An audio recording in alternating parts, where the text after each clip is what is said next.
சிங்கம் சிங்கத்தை சாப்பிடுமா? சாப்பிடாது. புலி புலிய சாப்பிடுமா? சாப்பிடாது. இல்ல மான் தான் மான சாப்பிடுமா? சாப்பிடாது. 5 அறிவு இருக்கிற விலங்குக்கே தனக்கு இணையா இருக்கிற இன்னொரு விலங்கை கஷ்டப்படுத்த கூடாதுன்னு தெரியும் போது 6 அறிவு இருக்கிற பெண்கள் சார் நாங்க இன்னும் தனக்கு இணையா இருக்கிற இன்னொரு பொண்ணை கஷ்டப்படுத்திட்டு இருக்கிறோம். இன்னைக்கு 100 ஆண்கள் இருப்பாங்க ஒரு இடத்துல, இந்த பிரச்சனையே வராது. 2 பொம்பளைங்க தான் சார் இருப்பாங்க, கண்டிப்பா பிரச்சனை வருங்க. அப்பா சார் இந்த ஆணுக்கு ஆண் பொண்ணு குடுக்குறான் பாருங்க பிரச்சனை தீர்த்தறலாங்க. இந்த பொண்ணு ஆணு குடுக்குறா பாருங்க பிரச்சனை அதையும் சமாளிச்சிரலாங்க. அட ஆணுக்கு ஏற்படுற பிரச்சனை கூட சமாளிச்சிரலாங்க. இந்த பொம்பளைக்கு ஏற்படுது பாருங்க பிரச்சனை தீர்க்கவே முடியாதுங்க. ஈராக பிரச்சனை மாதிரி கருவறையிலிருந்து எட்டி பார்த்தேன், என்னை அழிக்க திட்டம் தீட்டினர் இருவர், பிறக்கு முன்பே அழிவா, நான் செய்த பாவம் என்ன என்று கேட்டேன். பிரம்மன் சொன்னான் நீ ஒரு பெண் என்று.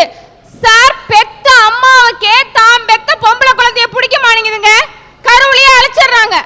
அட பிறக்க போற குழந்தை ஆணா இருந்தா என்ன பொண்ணா இருந்தா என்ன, கடவுள் கொடுத்தது அப்படின்னு எனக்கு எத்தனை பொம்பளைங்க நினைக்க விடுறாங்க. அந்த பொம்பளைங்க நினைச்சாலும் எத்தனை பொம்பளையோட மாமியா நினைக்க விடுறாங்கன்னு கேட்கிறேன் சார் நான் இன்னைக்கு. சார் இன்னைக்கு நம்ம எல்லாம் சொல்றோம் விஞ்ஞானம் வளர்ந்துருச்சுன்னு, அது எப்படி வளர்ந்துருக்குமா தெரியுமாங்க சார்? இன்னைக்கு முன்னாடி எல்லாம் பொம்பளை புள்ள பிறந்தா கள்ளிப்பால் ஊத்தியே கொன்னாங்க, இப்ப ஸ்கேன் பண்ணி முன்னாடியே கொன்னுறாங்க. இப்படி கொல்றாங்க சில பேர். இன்னும் சில பேர் சொல்றாங்க நாங்க குழந்தை பிறந்ததுக்கு அப்புறம் காடா துணியை சுத்தி வச்சிருவோம், 1/2 மணி நேரம் கழிச்சு ரத்த ஓட்டம் நின்று அந்த குழந்தை செத்து போயிருன்னு சொல்றாங்க சார். இத கூட பொறுத்துக்கலாங்க சார். இன்னும் சில பேர் சொல்றாங்க காட்டு பக்கம் தூக்கி போட்டுருவோம், நாய் நரி தின்னுட்டு போயிருன்னு. ஒரு பொம்பளை இன்னைக்கு அவ்வளவு கேவலமா போயிட்டாங்க சார் நாட்டுல. சார் ஒரு பொண்ணுக்கு கருவுலதான் ஒரு பொண்ணு பிரச்சனை கொடுக்கறானா, நம்ம கரூருக்கு பக்கத்துல நாமக்கல் மாவட்டத்துல ஒரு பிரச்சனைங்க. புருஷன் பொண்டாட்டி இருந்தாங்க, சந்தோஷமா தாங்க இருந்தாங்க. பொண்டாட்டியோட நடவடிக்கை சரியில்லை. பொண்டாட்டி ஒரு நாள் ஒருத்தங்க கூட ஓடி போயிட்டா. புருஷன் பார்த்தார் தனக்கு ஒரு பையன் இருக்கிறானே அவனை வளர்த்து ஆளாக்கணுமேன்னு சொல்லிட்டு 2வது கல்யாணம் பண்ணிக்கிட்டார். பொதுவா சித்தினா நம்ம எல்லாம் என்ன நினைப்போம், கொடுமைப்படுத்துவாங்க நினைப்போம். ஆனா அவங்க அப்படி இல்லைங்க, தான் பெத்த மகனுக்கு மேல அந்த மகனை பாசமா பார்த்துக்கிட்டாங்க. அந்த நேரம் பார்த்து ஓடி போன வந்து கேட்கறா, என் புருஷனை தான் நீ எடுத்துக்கிட்ட, என் பையனையாவது எனக்கு கூடன்னு கேட்கறாங்க. அதுக்கு அந்த அம்மா ஒண்ணுமே சொல்லல, பையன் வந்தா கூட்டிட்டு போன்னு சொன்னாங்க. ஆனா அந்த பையன் என்ன தெரியுமாங்க ஐயா சொன்னா, பெத்து போட்டதோட உன் கடமை முடிஞ்சு போச்சு, அன்பை பாசத்தை காட்டி வளர்த்தது யாரு, எங்க சித்தி கூட தான் இருப்பேன்னு சொன்னாங்க ஐயா. இல்ல தப்பு இருக்காங்க ஐயா? தப்பு இல்ல. இத பொறுக்காத அந்த அம்மா ஆத்தங்கரைக்கு துணி வைக்க போன உங்க சித்திய ஆள் வச்சு கொன்னுட்டாங்க ஐயா. என்ன கேட்டா இது ஒரு பொம்பளை செஞ்ச கொலைன்னு சொல்ல மாட்டேன், ஒரு பொம்பளை ஒரு குடும்பத்துக்கே செஞ்ச கொடுமைன்னு தாங்க ஐயா நான் சொல்லுவேன். ஒரு பொண்ணு நினைச்சா குப்பைய கோபுரமாகும், கோபுரம் குப்பையாகும். ஒவ்வொரு பொண்ணு நினைங்க குப்பை கோபுரமாகணும், கண்டிப்பா ஆகுங்க. இப்படி நினைக்காத பொம்பளைங்க இருக்கிற வரைக்கும் ஒரு பொம்பளையால தான் ஒரு பொம்பளைக்கு பிரச்சனை அடிச்சு சொல்றேங்க. சார் கவிதைக்கு முக்கியம் என்னங்க, எதுகையும் மோனையும். அதே மாதிரி வாழ்க்கைக்கு முக்கியம் ஆணும் பெண்ணும். எதுகையும் மோனையும் இணைஞ்சாதான் கவிதை அழகா இருக்கும். அதே மாதிரி ஆணும் பெண்ணும் இணைஞ்சு சந்தோஷமா வாழ்ந்தாதான் அந்த வாழ்க்கையும் அழகா இருக்குங்க சார். நல்ல கருத்தை சொன்னீங்க. கவிதையில எதுகையும் மோனையும் இருப்பதோடு நல்ல ஆழமான பொருள் இருக்க வேண்டும். பொருள் இருந்தாதான் கவிதைக்கு அழகு. இது என்னோட தாழ்மையான கருத்து. நீங்க தொடருங்க. பொருள் இருப்பது கவிதைக்கு அழகு, பெண் இருப்பது வாழ்க்கைக்கு அழகுங்க சார். ஓகே. கண் இருப்பது முகத்துக்கு அழகு, விண் இருப்பது அந்த நிலவுக்கு அழகு, சூரியனுக்கு அழகு. ஒத்துக்கிறேங்க சார். ஆனா இன்னைக்கு பெண்கள் சந்தோஷமா வாழ்றாங்களாங்க சார், இல்ல வாழத்தான் விடுறாங்களா இந்த ஆண்கள்? இன்னைக்கு கல்யாணமான பொண்ணுகிட்ட கேட்டு பாருங்க எத்தனை பேர் சந்தோஷமா இருக்கிறாங்கன்னு தெரியும். ஏன் கல்யாணம் ஆன ஆம்பளை கிட்ட கேளுங்க எல்லாரும் சந்தோஷமா இருக்கிறாங்கன்னு. இவங்க பிரச்சனை கல்யாணத்துக்கு அப்புறம் தான் கிடையாதுங்க சார், கல்யாணத்துக்கு முன்னாடியே ஆரம்பிச்சிருவாங்க. எப்படின்னு கேக்குறீங்களா, இந்த பொண்ணு பார்க்க வருதுன்னு சொல்லுவாங்க, கேள்விப்பட்டிருக்கீங்கல்ல? இதா வரேன் அதா வரேன்னு சொல்லிட்டு 10 10 நாள் கழிச்சு வருவாங்க சார். இந்த ஜூவுக்கு போனீங்கன்னா கூட டிக்கெட் வாங்கிட்டு போவீங்க. இவங்க ஓசிலே வந்து பச்சு வச்சு எல்லாம் திங்கறதையும் தின்னுபுட்டு கடைசியில சொல்லுவாங்க பாருங்க அழகா ஒரு வார்த்தை, என்ன தெரியுங்களா? எங்களை பிடிக்கலன்னு சொன்னாலும் பரவாயில்லையே, எனக்கு பின்னாடி அந்த அங்கிச்சி பிடிச்சிக்கிட்டு இருப்பா, அவளை பிடிக்குதும்பாங்க. இந்த பக்கத்து வீட்டு பொண்ணு கூட வந்து நின்னுகிட்டு இருக்கோம், அந்த பொண்ணை பிடிக்குதும்பாங்க. இப்படியே பாக்குற பொண்ணையெல்லாம் பிடிக்குது பிடிக்குது பிடிக்குதுன்னு சொல்லிவிட்டு பொண்ணு பார்க்க வந்த என்னைய மட்டும் பிடிக்குதுன்னு சொல்ல மாட்டாங்க சார். ஏன் உங்களுக்கு கல்யாணம் ஆயிடுச்சா? இன்னும் இல்லைங்க சார். இந்த அனுபவம்லாம் எப்படி உங்களை பொண்ணு பார்க்க வந்த? ஆமா சார், இப்ப கொஞ்ச நாளைக்கு முன்னாடி தான் பார்க்க வந்தாங்க. சரி சரி ஓகே. அனுபவம் பேசுங்க. அந்த ஒரு இடத்துல ஒரு ஆணால எத்தனை பெண்களுக்கு பிரச்சனை பாருங்க. பொண்ணு பார்க்க வந்து என்ன பிடிக்கலையேன்னு எனக்கு பிரச்சனை, பின்னாடி அந்த தங்கச்சி இருக்காளே அவளுக்கு பிரச்சனை, இந்த பக்கத்து வீட்டு பொண்ணு கூட வந்து நின்னுனா அந்த பொண்ணுக்கு பிரச்சனை. சார், இந்த பெண்கள் எப்பவுமே ஆண்களை தவறான கண்ணோட்டத்துல தான் பார்த்துட்டு இருக்காங்க. ஆண்களோட சுய விருப்பத்துக்கு மதிப்பு கொடுக்கறாங்களா? அந்த பையன் வரான், வந்து பார்த்துட்டு சரி வந்தமே இந்த புள்ளைய பிடிக்கல, தங்கச்சி பிடிச்சிருக்குது, பஜ்ஜி சொச்சி எல்லாம் சாப்பிட்டமே, இந்த புள்ளைக்கு வாழ்வு கொடுக்க முடியலனாலும் பரவாயில்ல, தங்கச்சிக்காவது வாழ்வு கொடுப்பா அப்படின்னு சார் எங்களே எல்லா எண்ணத்துல தானே சார் சொல்றான். பாருங்க தப்பான கண்ணோட்டத்துல தான் பாக்குறாங்க சார். எங்களையும் இந்த மாப்பிள்ளை வீடு பார்க்க போறதுன்னு கூட்டிட்டு போவாங்க. எங்களுக்கு மாப்பிள்ளை வீட்டையும் முடிச்சு போச்சு, மாப்பிள்ளை வீட்டுல இருக்கிறவங்களையும் முடிச்சு போச்சு. ஆனா இந்த மாப்பிள்ளையை மட்டும் பிடிக்கல. பக்கத்துல மாப்பிள்ளை தம்பி இருக்கிறாரு, அவரை ரொம்ப பிடிச்சிருக்கு. சொன்னா நீங்க கம்முன்னு இருப்பீங்களா? சொல்லுங்க சார். நாங்களாவது பொண்ணு பார்க்க வரப்பவே பிடிக்கலன்னு சொல்லிட்டு போயிடுறோம். இப்ப பாத்தீங்கன்னா சில பெண்கள் என்ன பண்றாங்க தெரியுமா? மணமேடை வரைக்கும் வந்துட்டு கடைசியில எனக்கு மாப்பிள்ளையை பிடிக்கல அப்படின்னு எந்திரிச்சு போயிடுறாங்க சார். தாலி கட்டுறப்ப வந்து பக்கத்துல உட்கார்றப்ப தாங்க சார் செய்யுது. இவன் குடிச்சிட்டு வந்த நாத்தமே, அந்த நாத்தத்தை தாங்கிட்டு நான் எப்படிங்க சார் பக்கத்துல உட்காந்துருப்பேன்? நாத்தம் அதனால வந்த மாத்தன்னு சொல்லுது. இப்ப என்ன போய் சொல்ற சார்? ஒரு பெண் அப்படின்னா கல்யாணம் பண்ணிட்டு குடிகாரனா இருந்தாலும் திருத்தி வாழணும்ல சார். நானும் ஒத்துக்கிறேன். நாங்களும் ஒரு கோட்டரையோ ஒரு பீரையோ ஒரு ஆஃபையோ அடிச்சுட்டு வந்து பக்கத்துல உட்கார்றோம். நீங்களே எங்களுக்கு வாழ்க்கை கொடுக்குறோம் திருத்துறோன்னு திருத்துங்க, நாங்களும் கொடுக்குறோம் உங்களுக்கு வாழ்க்கைய. எங்கள் அப்பா எங்கள் அம்மாவை கல்யாணம் பண்ணார். கல்யாணம் பண்ணதுக்கு அப்புறம் 5 வருஷம் குழந்தை இல்லைங்க. அதனால எங்கள் அப்பா என்ன பண்ணார் தெரியுங்களா? 5 வருஷமாக குழந்தை இல்லைன்னு சொல்லிட்டு இன்னொரு கல்யாணம் பண்ணிட்டு வந்து எங்கள் அம்மாவை தினம் தண்ணி அடிச்சுட்டு வந்து கொடுமைப்படுத்த ஆரம்பித்தார். அதுக்கப்புறம் எங்கள் அம்மா என்ன பண்ணாங்க தெரியுங்களா? ஒரு குழந்தைய தத்தெடுத்து வளர்த்ததுக்கு அப்புறமாவது இந்த பிரச்சனை தீரும்னு பார்த்தாங்க. அப்பையும் தீரலை. அப்புறம் அந்த குழந்தைய தத்தெடுத்து வளர்த்ததுக்கு அப்புறம் நான் பிறந்துட்டேன். நானும் பிறந்தது பொம்பளை பிள்ளையா போனதுனால அந்த தினம் தண்ணி அடித்து கொடுமைப்படுத்த ஆரம்பிச்சாருங்க. அதுக்கப்புறம் எங்கள் அம்மா இந்த கொடுமையை விட்டு நம்ம போயிடலாம் அப்படின்னு தாங்க முடியாமல் அவங்க கூட பிறந்தவங்க 5 அண்ணன் தம்பிங்க அவங்க ஆதரிப்பாங்கன்னு நினச்சி அங்கே போனாங்க. அங்கே அவங்கெல்லாம் என்ன சொன்னாங்க தெரியுங்களா? நீ 2 பொட்டை பிள்ளைய வச்சிருக்க, நீ அவங்க கட்டின புருஷனோட தான் இருக்கணும், அடித்தாலும் கொடுமைப்படுத்தினாலும் அவங்களோட தான் இருக்கணும், நீ பிள்ளைய கூட்டிகிட்டு போயிருன்ட்டாங்க. 10 பாத்திரம் தேய்ச்சி ஒவ்வொரு வீடா பெருக்கி கூட்டி என்னைய வளர்த்தாங்க. வளர்த்ததுக்கு அப்புறம் திரும்ப படிக்க வைக்கிறதுக்கு வசதி இல்லை, அதனால நீ அப்பா வீட்டை போய் அப்பா திருந்திருப்பார் அங்கே போய் இருந்தாங்க. சரின்னு நானும் அங்கே போனேன். அங்கே போனேன்னு என்ன நடந்துச்சு தெரியுங்களா சார்?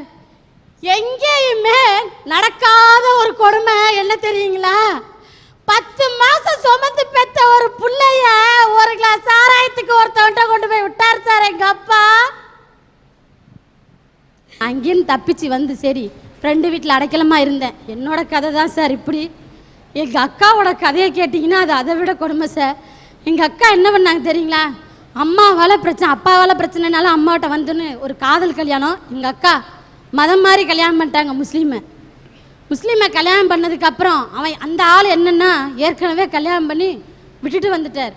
அவன் ஒரு பொண்ணை ஏமாற்றிட்டு வந்து எங்கள் அக்காவை கல்யாணம் பண்ணிட்டார். எங்கள் அக்காவை கல்யாணம் பண்ணதுக்கப்புறம் தினமும் அடித்து கொடுமைப்படுத்தினாங்க. அதுக்கப்புறம் ஒரு குழந்தையும் பிறந்துச்சு சார். குழந்தை பிறந்ததுக்கப்புறம் பணப்பிரச்சனைக்காக அடித்து கொடுமைப்படுத்தினார். எங்கள் அக்கா நாதி இல்லாமல் அனாதையாக தாய் வீட்டுக்கும் போக முடியல, அடுத்தவங்க வீட்டுக்கு மற்றவங்களாலையும் பிரச்சனையாக இருக்குன்னு தூக்கு மாடி தொங்கி தற்கொலை பண்ணிட்டாங்க. ஆனால் அந்த பெண்ணை தூக்கறக்கு 2.5 வருஷத்து பொம்பளை பிள்ளைங்க சார். 2.5 வருஷத்து பொம்பளை பிள்ளைய தூக்கறக்கு யாருமே இல்லை. ஆனால் நான் அந்த வயசில் நான் சின்ன வயசு 17 வயசு 17 வயசுல 11வது படிச்சுட்டு இருக்க வயசுல அந்த பிள்ளைய நான் எடுத்து வளர்த்தேன் சார். இன்னைக்கு பெண்களால பெண்களுக்கு பிரச்சனைன்னு சொல்றாங்க. ஆனா நான் ஒரு பெண்ணா இருந்து அந்த பிள்ளைய நான் எடுத்து வளர்த்துருக்கேன் சார். இன்னைக்கும் அந்த பிள்ளைய நான் எடுத்து வளர்த்துட்டு வர்றப்ப அந்த கோயம்புத்தூர் எங்க இருக்குன்னு எனக்கு தெரியாது. அந்த கோயம்புத்தூர்ல வந்து நான் வேலைக்கு வந்தேன். ஒரு வீட்டில் தங்கி வேலை செஞ்சேன் சார். இந்த வீட்டில் தங்கி வேலை செய்கிற இடத்துல சம்பளத்தெல்லாம் வாங்கிட்டு வந்து என்கிட்டயே கொடுன்னு சொல்லிடுவோம். சம்பளத்தெல்லாம் வாங்கிட்டு வந்து என்கிட்ட கொடுன்னு சொல்லும்போது நாங்கள் கொடுத்துட்டு இருந்தோம். ஒரு நாள் 500 ரூபா பணம் கேட்டேன். என்கிட்ட இல்லைன்னு சொன்னதுக்கு, நான் heart patient sir, heart patient பார்க்காம அவனுக்கு தெரியும் ஏற்கனவே உடம்பு சரியில்லைங்கிறது தெரியும். அப்படியே என்ன செஞ்சார் தெரியுமா?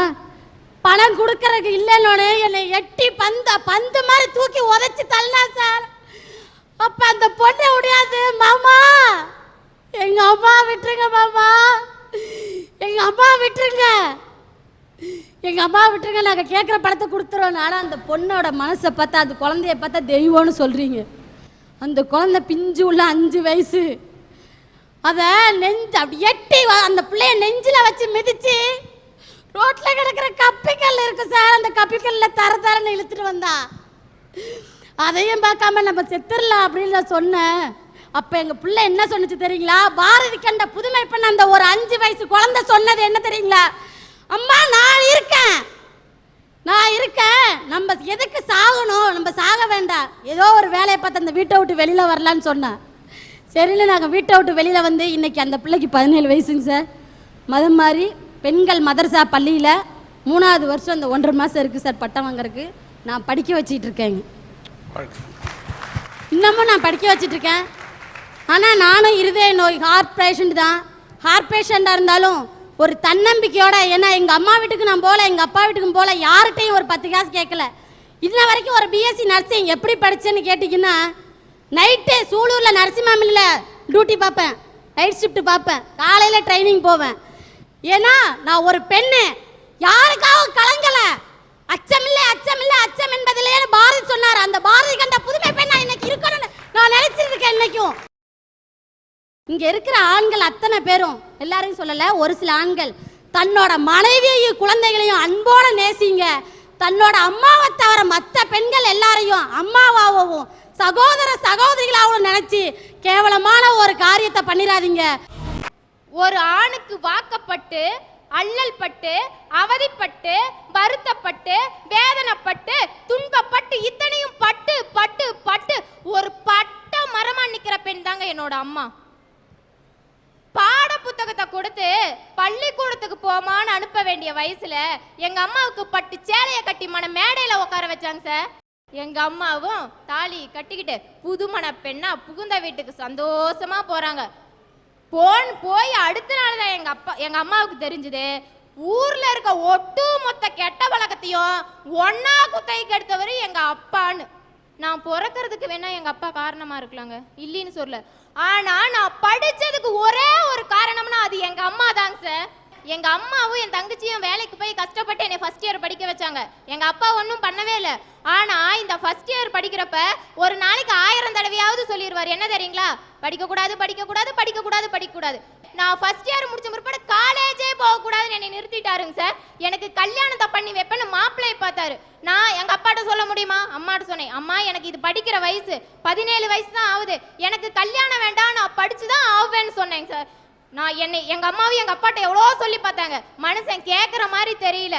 சரி பிள்ளைய படிக்கணும் எனக்காக ஒரே ஒரு காரணத்துக்காக எங்க அம்மா வாழ்ந்த வாழ்க்கையும் விட்டுட்டு கணவனையும் விட்டுட்டு இந்த கரூருக்கு என்னை கூட்டிட்டு வந்தாங்க சார். இந்த கரூருக்கு எங்க அம்மா கூட்டிட்டு வரப்ப நாங்க எப்படி தெரியுமா இருந்தோம்? மாத்திக்க ஒரு செட்டு ட்ரெஸ் இல்லாம, தண்ணி மோந்து குடிக்க ஒரு சின்ன டம்ளர் இல்லாம வந்தாங்க சார். அந்த நிலைமையிலேயே எங்க அம்மா என்னை இந்த கரூர் டெக்ஸுக்கு வேலைக்கு போய் காலேஜ் சேர்த்துனாங்க சார். ஆனா எங்க அப்பா எப்படி தெரியுங்களா? ஐயோ நம்ம பொண்டாட்டி நம்மளை விட்டுட்டு போயிட்டாலே, ஐயோ நம்ம பெரிய பொண்ணு நம்மளை விட்டுட்டு போயிடுச்சேன்னு வருத்தப்படல, வேதனைப்படல, வந்து கூப்பிடல. என் தங்கச்சி என்ன தெரியுமாங்க சார் பண்ணினாரு? 15 வயசான பச்சை மண்ணுங்க சார். அவ குடும்ப வாழ்க்கைனா என்னன்னே தெரியாது, அவளுக்கு ஒரு கல்யாணத்தை பண்ணி வச்சாருங்க சார். இன்னைக்கு அவ எப்படி தெரியுமா இருக்கிறா? உடம்பு சரியில்லாம ஹாஸ்பிட்டலா கோவிலா ஏறி இறங்கிட்டு இருக்காங்க சார். இன்னைக்கு ஒரு நட பெணமா வாழ்ந்துகிட்டு இருக்கிற. அதுக்கப்புறம் தாங்க சார் தெரிஞ்சது எங்க அப்பா எதுக்கு இத்தனை கூத்தையும் கட்டினாருன்னு. என் தங்கச்சிக்கு கல்யாணம் பண்ணி வச்ச எண்ணி 15வது நாளுங்க சார் எங்க அப்பா ஒரு கல்யாணத்தை பண்ணி வந்து நின்னாரு. எங்க அப்பாவை நம்பி இன்னைக்கு இன்னொரு பொண்ணு வந்திருக்கா. அந்த பொண்ணை நினைச்சு எங்களுக்கு எந்த கோபமோ எதுவோ கிடையாதுங்க சார். ஏன் தெரியுமா? பாவம் அந்த பொண்ணுக்கு எப்படி தெரியும் எங்க அப்பாவை பத்தி? என்னை அழ வச்சு பார்க்க ஆசைப்பட்டாரு எங்க அப்பா, என்னை வாழ வச்சு பார்க்க ஆசைப்பட்டாங்க சார் எங்க அம்மா. அப்படி சொல்லாத. என் பார்வையில உன்னை அழ வச்சு பார்க்க நினைத்தது உங்க அப்பா, உன்னை எழ வைத்து பார்க்க நினைத்தது உன் அம்மா. அப்படி நீ எழுந்து நிற்க நினைத்த காரணத்தால் தான் அரட்டை அரங்கத்திலே எழுந்து நின்று பேசிக் கொண்டிருக்கிறாய். எழுந்து நின்று பேசு. நான் அழ பிறந்தவள் இல்லைங்க சார், எங்க அப்பா மாதிரி ஆண்களை ஆள பிறந்தவள். சபாஷ். இந்த மகாலட்சுமி தமிழ்ல முதல் மார்க் வாங்கினியே அப்படின்னு பாராட்டி அந்த பொண்ணுக்கு நிதி திரட்டி 5000 ரூபாய் கொடுத்தேன். ஆனால் இந்த மகாலட்சுமி என்ன சொன்னது, என்னையாவது என்னை படிக்க வைக்கிறதுக்கு எங்கள் அப்பா இருக்கிறாரு கஷ்டப்பட்டு. ஆனால் அந்த ராதிகாவோட கதையை கேட்டேன், அந்த பொண்ணை படிக்க வைக்கிறதுக்கு அவங்க அப்பா கூட இல்லை. அந்த ராதிகா படிக்கட்டும், எனக்கு கொடுத்த அந்த 5000 ரூபாயை அந்த பெண்ணுக்கு கொடுத்துருங்கன்னு இந்த பெண் அந்த பெண்ணுக்காக கொடுக்கிறார். இதாயா தமிழ் பெண். அடுத்தவங்களுடைய கஷ்டத்தை பார்த்து. என்னை பெற்றெடுத்தவள் பெயரும் லட்சுமி. இன்னைக்கு என் படிப்பு பாதையில நிக்காத என்னை படி வைக்க காரணமும் ஒரு லட்சுமி. இந்த மகாலட்சுமி என்றைக்கும் என் வாழ்க்கையில மறக்க மாட்டேன். இன்னைக்கு எனக்கு கிடைக்கிற இந்த உதவியை போலவே நானும் மியூசிக் காலேஜில் இன்னைக்கு டான்ஸ் டிபார்ட்மெண்ட்ல இருக்கேன். நாளைக்கும் பின்னாடி நான் ஒரு நல்ல டான்ஸரா பேர் எடுப்பேன்னு எனக்கு தெரியும். அந்த மாதிரி நானும் நல்ல நிலைமைக்கு வர்றப்ப இதே அரட்டை அரங்கத்துல வந்து இவங்கள மாதிரி இன்னும் 4 பெண்களுக்கு நானும் உதவி செய்வேன்னு சொல்லி. என்ன கேட்டீங்கன்னா நான் ஆரம்பத்திலே சொல்லிட்டேன், பிரச்சனை இல்லாம யார் சார் இருக்கா உலகத்துல? இதை மட்டுமே யோசனை பண்ணி பாருங்க. ஒவ்வொருத்தருக்கும் ஒரு பிரச்சனை, பிரச்சனை இல்லாம யாருமே இருக்க முடியாது. இதுதான் என்னுடைய ஒரே கருத்து. இந்த பிரச்சனை இருப்பதால் மட்டும்தான் மனிதன் உழன்று கொண்டிருக்கிறான், சுற்றி கொண்டிருக்கிறான். ஒரு தாய் குழந்தையை சுமக்கிறாள், அது அவளுக்கு பிரச்சனையாக கருதவில்லை. எத்தனை வலி வரும், எத்தனை கஷ்டம். ஒன்றும் ஒரு ஒரு ஒரு மூட்டையை தலையில் சுமந்தாலே எப்படா இறக்கி வைப்போம் பிரச்சனையாக நினைக்கிறோம். ஆனால் 10 மாதமும் ஒரு குழந்தைய பிரச்சனையாக நினைக்காம வயிற்றுலேயே வச்சுக்கிட்டு இப்படி ஒரு கழிச்சு படுத்தா இந்த பக்கம் மரத்து போயிடுது, இப்படி ஒரு கழிச்சு படுத்தா இந்த பக்கம் மரத்து போயிடுது. ஆனால் வயிற்றுக்குள்ள ஒரு ஜீவன் இருக்கு, ஒரு சிசு இருக்குங்கிறத மறந்துடாத. தன்னுடைய துக்கத் எல்லாத்தையும் தூக்கி வச்சுட்டு ஒரு தாய் அந்த பிரச்சனையை தள்ளி வச்சுட்டு குழந்தைய சுமக்கிறதுனால தான் இன்னைக்கு நாட்டில் ஜனப்பெருக்கு இருக்கு. இவ்வளவு பேர் வாழ்றோம். இங்க எல்லாம் சொன்னாங்க ஆனால் பெண்ணுக்கு பிரச்சனையா, பெண்ணால் பெண்ணுக்கு பிரச்சனையா, மாமியார் மருமகளுக்கு பிரச்சனை கொடுக்குறாங்க, மருமகள் மாமியாருக்கு பிரச்சனை கொடுக்குறாங்கன்னு. மாமியாரும் மருமகளும் கொடுக்காமலே ஒரு பிரச்சனை வருது. சில பேருக்கு பிளட் கேன்சர்னு சொல்றாங்க, சில பேருக்கு ஹார்ட்ல ப்ராப்ளம்ன்றாங்க. அக்ஷயான்ற குழந்தைக்கு யார் சார் ஹார்ட்ல ப்ராப்ளத்தை கொடுத்தா? மாமியாரா, மருமகளா, அடுத்த வீட்டுக்காரனா? ஆனால் ஆண் என்று சொன்னாரு தங்கமூர்த்தி, பெண்ணால் பெண் என்று சிலர் சொன்னார்களே, அவர்களை பார்த்து கேட்கிறேன், அக்ஷயா என்ற குழந்தைக்கு இதயத்திலே ஓட்டை எந்த மாமியார் போட்டார்? இல்லை எந்த சாமியார் போட்டார்? இல்லை எந்த மருமகள் போட்டால்? இறைவன் போட்டான், விதி போட்டிருக்கிறது. ஆனால் அந்த அக்ஷயா என்ற குழந்தையை வைத்துக் கொண்டு சாந்தினி என்ற பெண் பிரச்சனை நினைக்காமல் போராடுகிறார். அந்த போராட்டத்திற்கு முடிவாக இத்தனை இதயங்கள் அள்ளி கொடுத்தார்களே. மனிதன் வாழ்க்கையில் போராட வேண்டும். காலையில் எழுந்தால் மனிதன் நீராட வேண்டும். நீராடினாதான் உடம்புக்கு சுத்தம், போராடினாதான் வாழ்க்கைக்கு அது அர்த்தம். பிரச்சனையை ஃபுட்பால் மாதிரி உதைக்கணும், உதைக்காம விட்டீங்கன்னா அது உங்களை கவுத்துரும். கால் இல்லாதவன் கால் இல்லாமலே ஊனமுற்றவர்கள் வாழலையா? கண் இல்லாதவன் ஒரு கோல் கொண்டு வாழ்க்கையை நடத்தலையா? கண் இல்லாதவர்களே இந்த நாட்டிலே உண்மையில் பாராட்டுற, காது கொடுத்து கேட்கவே முடியாது, வாழலையா? நமக்கு எல்லாமே இருக்கு. பிரச்சனை வருங்க, எந்த பிரச்சனை வந்தாலும் அதை சந்திக்க முடியும் என்று இதயம் தாங்க வேண்டும். நான் சொல்லுவேன், ஒரு பிரச்சனை என்பது மனசு எப்படி திரும்ப இருக்கணும்? உங்களுடைய மனசை உலோகமாக மாற்றிக்கொள்ளுங்கள். மண் சிலையாக மனது இருந்தால் கை தவறி கைப்பட்டால் கூட அது உடைந்து விடும். உங்களுடைய உள்ளம் ஒரு பொன் சிலையாக, ஒரு உலோக சிலையாக இருந்தால் எந்த பிரச்சனையும் உங்கள் உள்ளத்தை உடைக்க முடியாது. புலியை நினைத்து வாழ்வதை விட புல்லை நினைத்து மேய்வதுதான் தனக்கு வாழ்க்கை என்று மான் நினைப்பதை போல, பிரச்சனையை நினைத்து நாம் மடிந்து கொண்டிருப்பதை விட பிரச்சனையை எட்டி உதைக்க முடியும், பிரச்சனையை விரட்டிவிட முடியும். இதய துடிப்போடு இருந்தால் இமயத்தில் கூட ஏறி நடக்கலாம், கொள்கை பிடிப்போடு இருந்தால் கோட்டையிலே கூட கொடியேற்றலாம் என்ற லட்சியம் இருந்தால் மனிதனால் ஜெயிக்க முடியும் என்று கூறி பிரச்சனையை அணுகுவதுதான் மனிதனுக்கு அழகு என்று கூறி விடைபெறுகிறேன். நன்றி, வணக்கம்.